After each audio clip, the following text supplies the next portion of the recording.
మోడీ నిర్ణయం తర్వాత పెద్ద నోట్ల రద్దు గురించి ఒకసారిగా కంగుతిన్న ఎవరైనా ఉన్నారా అంటే అది ఖచ్చితంగా సినిమా పరిశ్రమని చెప్పాలి. షాకింగ్ గా ఒక ఛాన్స్ కూడా లేకుండా మోడీ సాయంత్రం టైంలో ఈ ప్రకటన చేయడంతో కోలీవుడ్, బాలీవుడ్, ముఖ్యంగా టాలీవుడ్ నిర్మాతలు షాక్ తిన్నారు. పెద్ద నోట్ల రద్దు వ్యవహారం తెలుగు పరిశ్రమలో పెను మార్పులు తీసుకురావడానికి పెద్ద టైం పట్టేలా కనబడడం లేదు.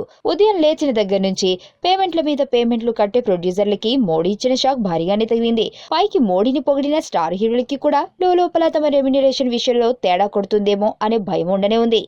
దీని ఎఫెక్ట్ వచ్చే సంక్రాంతి సినిమాల మీద పడబోతుంది అనేది స్పష్టం. 2017 సంక్రాంతికి పెద్ద హీరోలు చిరు, బాలయ్య తమ సినిమాలు విడుదలకి సిద్ధం చేస్తున్నారు. సంక్రాంతి బరిలో గౌతమిపుత్ర శాతకర్ణి, ఖైదీ నంబర్ 150 సినిమాలు విడుదలబోతున్నాయి.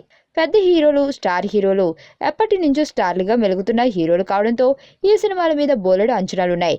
చిరు 8 సంవత్సరాల తర్వాత అరంగేట్రం చేసిన చిత్రం ఒకటి, బాలయ్యకి ప్రతిష్టాత్మకమైన 100వ చిత్రం ఇంకొకటి కావడంతో అందరి కళ్ళు అటువైపే ఉన్నాయి. గౌతమిపుత్ర శాతకర్ణికి క్రిష్ ప్రొడ్యూసర్ కాగా, చిరు సినిమాలకి ఆయన కొడుకు రామ్ చరణ్ ప్రొడ్యూసర్. అంతా బాగానే ఉంది. సంక్రాంతికి 2 సినిమాలు ఇరగదీస్తాయి అనుకునే టైంలో బయ్యర్లు ప్రొడ్యూసర్లకి షాక్ ఇవ్వడం మొదలుపెట్టారు. గౌతమిపుత్ర, ఖైదీ నంబర్ సినిమాలకు ఆల్రెడీ బిజినెస్లు జరిగిపోయాయి. అన్ని ఏరియాల్లోనూ ఈ సినిమాల్ని రికార్డు ధరలకే కొన్నారు, అడ్వాన్సులు ఇచ్చేసుకున్నారు. అయితే అడ్వాన్సుగా 25% మించి లావాదేవీలు సాగువు. గట్టిగా అంటే 35%, అంతకంటే ఎక్కువ ఉండదు. మిగతాది మొత్తం దశల వారీగా ఇస్తూ ఉంటారు. ఇప్పుడు మోడీ పుణ్యమా అని బయ్యర్లు మాత్రం అడ్వాన్సులు ఇచ్చాంగా, దీంతో సరిపెట్టుకోండి, మిగిలిన సొమ్ము సినిమా విడుదలయ్యాక ఇస్తామంటున్నారట. అందరూ బయ్యర్లు ఒకే మాట మీద నిలబడి మరీ ఇలా అనేయడంతో షాక్కి గురవుతున్నారు ప్రొడ్యూసర్లు. ఇప్పుడు రాబోతున్న సినిమాలన్నింటికీ ఇదే సమస్య. అడ్వాన్సులు మాత్రం ఉంచుకోండి, మిగిలింది అడక్కండి అనే ధోరణిలో ఉన్నారట బయ్యర్లు. దానికి నిర్మాతలు కూడా ఏమీ సమాధానం చెప్పలేని పరిస్థితి వచ్చింది. గట్టిగా అడిగితే బ్లాక్ ఉంది ఇస్తామంటున్నారట.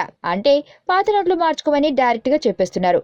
కుదరదు అంటే వారి అడ్వాన్సులు వారికి వెనక్కి ఇచ్చేయాలని, ముందు నుయ్యి వెనుక గొయ్యి అన్నట్టు తయారైంది పరిస్థితి. నీ స్నేహితుడు ఎవరో తెలిస్తే నీ క్యారెక్టర్ తెలుస్తుంది. నీ శత్రువు ఎవరో తెలిస్తే నీ కెపాసిటీ తెలుస్తుంది.